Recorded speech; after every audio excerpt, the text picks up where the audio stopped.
নমস্কার বন্ধুরা, আমার আজকের আয়োজনে রয়েছে নিরামিষ দিনে চেটেপুটে খাবে পরিবারের সবাই এমন একটি রেসিপি। তাহলে চলো আর দেরি কিসে, শুরু করি।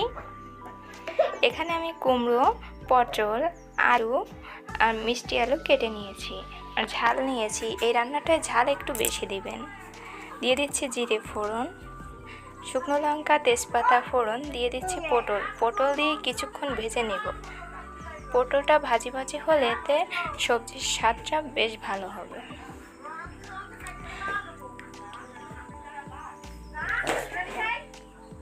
কিছুক্ষণ নেড়ে চেড়ে ভাজা হয়ে গেলে বাকি সবজিগুলো দিয়ে দিব।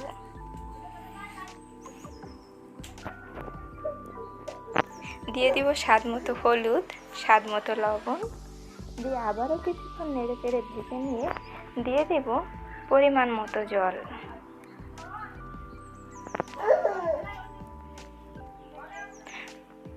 জল দিয়ে অপেক্ষা করব টেনে আসার জন্য। টেনে আসলে আগে থেকে ভেজে গুঁড়ো করে রাখা মশলা দিয়ে নেড়ে চেড়ে নামিয়ে নেব।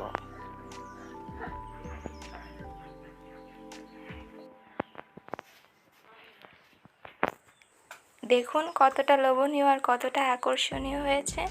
ভাত, রুটি যে কোনো কিছুর সাথে সার্ভ করতে পারেন এই সবজিটি। ভিডিওটি ভালো লাগলে লাইক, শেয়ার, সাবস্ক্রাইব করে পাশে থাকবেন।